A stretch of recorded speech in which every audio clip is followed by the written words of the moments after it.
morning, ma'am. So, nandito din sa Philippine Normal University of Mindanao. Third year mathematics student. Nagkandak may survey ng factors na maestra or maestro nga kanang kanang demotivated na sila ma'am or nawala na sila gana or mga tudlo or enthusiasm na sila by teaching. So, ano na mga pang is about your pila na ka-years no sa inyong servisyo? 13 out. 11 years. 11 years. Kung yung mga i-rate yung job satisfaction, from 1 to 5 ma'am, 5 being the highest. Saan may rate yung mga servisyo sa field? That time nga na-in sa DepEd. Yes ma'am. 1 to 5, siguro 4. 4 siya because when it comes to teaching sa ako ang trabaho is first 5 years in the DepEd is adjustment period din siya.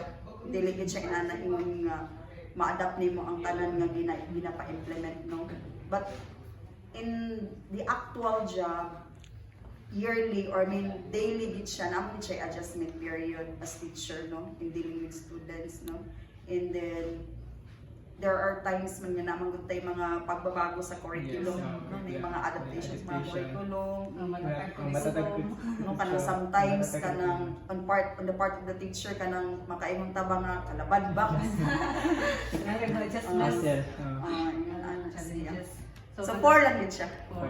So makita gid nato nga nang daghang kay challenges nga natubang ang mga teachers and asama pong ma'am is kanang usa nga mga factor nganong na dissatisfied sila kanang nga naray ilang job satisfaction. There's a lot of factors na. So para sa inyo ma'am unsa may kanang primary factor jud kanang tungod ba kay kanang heavy ang workloads, low salary or limited compensation? No, when it comes to salary para sa ako okay naman siya ang salary no. Pero kanang siguro mga heavy loads nga ipangdugang sa amo kay aside from you teach the students there are still other jobs pa nga imong ibuhaton. So sometimes mag-overlapping ang mga memorandum, mag-overlapping ang mga conduct sa activities. So that's why makaanak ka ba nga kalabad na ba ani nganong inaani man ni nganong dili pa makahulat ang one memorandum nga mahuman ay isa pa ang isa or kinahanglan ba siya mag-overlapping nanay mga inana nga mga instances. Pero kung ato siyang i-summarize after ana iya nga kuan dili man gid siya ingon nga makapawala og gana no nga magtudlo kay teaching in the first place is passion man yun siya. Passion man yun siya. Pero at some point, na yung mga marag bati yung kagkaluya, no, sometimes mabati ni mga kapoy, pwede mag-rest sa karon, pwede ugmanasa, no, na yung mga inana nga mga instances or factors siya. Pero, diligid siya ingon nga makonsidera nato siya nga isa siya nga makapawala og gana, no? No, kay ang balik ko na po, ang pagtudlo is passion man gina nato ang magtudlo sa mga kabataan. So, kung para sa mga ma'am, kanang unsa may imong ika-suggest na actions nga i-take sa government, like the heavy workloads, like kanang kuan kanang previous year, no?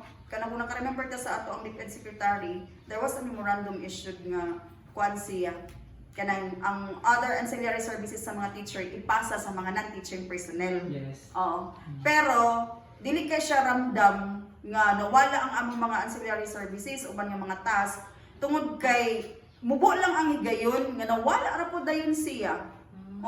Nalipay mi adto nga memorandum pero after 1 year or 2 years mo dili na mo ramdam nga nawala na dito di ay. Then in here comes balik na pud siya. Nabalik na po ang mga trabaho nga mao na po ni imong task, mao na po nadugang sa imong mga coordinatorship, mao ni ang imong mga paperwork nga dapat muhaton, mga workloads nagtugay nadugang na po siya.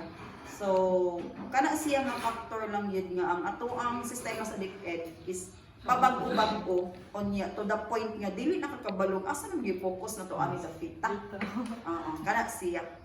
Anak lang siya nga but when it comes sa trabaho nato as teacher na gid ta sa actual kanang kung kabalo lang gid ka mo analyze sa imong job is kanang masabtan gid nimo nga bahala na mga memorandum din na basta klase sa gid ko diri I have to attend my class gid sa akong mga estudyante kay akong mga bata ang ako ang main concern gyud. Bahala sa nang memorandum. Murag inaana na lang ang imong pag-deal, no? Kay sometimes kung dili nato mamao pag-deal, kadang kita po ba yan ma-burn out ba yan ano?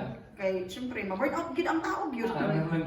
Kita naman tayo na nga point. So, depende na lang as to how the teacher will handle the situation kay depend ingon sila is kanang the only agency nga sige lang change. Natatag ko rin po. Ano yun ta? Yes, mo na siya. So kana nga factor lang siya. That ends our questions, Ma'am. And thank you kayo sa imong Participation. comprehensive na kanang Thoughts. thoughts. I hope nakatabang ako mga idea no. Mas ma'am, pero kinama Very useful sa ang survey na ng data, ang sa mga possible solutions para ma-address ng mga problema kayo kay very rampant kayo, especially karon nga nowadays ng mga sa education field. Kaya teacher ba is a role model also kuan. Dapat mag-nurture sa mga students. Not only nga mag-nurture, it also kuan. Sa ila pong profession ba nga dapat sila po dili sa Sila. students. So possibly inana gid siya dapat pero that's the Flexible. unsaon man nato no nga we are living in the Philippines man inana man gid ang atong sistema sa Sistema. DepEd. So that's the problem, that is why kanang if you observe kanang dagan pud ba yung mga teacher nga iko na lang nato no nagbigtake na gid sila kay lagi nila kayang kay ana ba no. Teacher is the only baya nga profession nga kahit na daghan kag problema by family, imong own problem sa imong self, but you have to face your class nga murag nothing happens. Kanang pakita gid nimo kasi teacher gud ka, no? So mo na nga katong point ako ganina is depende na gid on saan pagdeal sa teacher. Kay kung maghisgot tag discouragement, ala ko discouragement. Yes. Ala di ka ay maka-discourage siya makaeng kag dili nako. Sometimes to the point nga maka-advise kasi ng mga estudyante ayaw gid mo pag-enroll of education. Or, pwede nga mag-education, but stepping stone lang siya, but do not land a job. Ayaw gid pag-job. Pero ma'am, do you have a great kind communication kanang relationship with yung coworkers Yes. or teachers mo po na Yes, kay we open do ka ng sa tawag ani. We are having our gitawag block session Yes. by department, no, when, especially pag may mga activities to be conducted, nagit tayo mga lock session.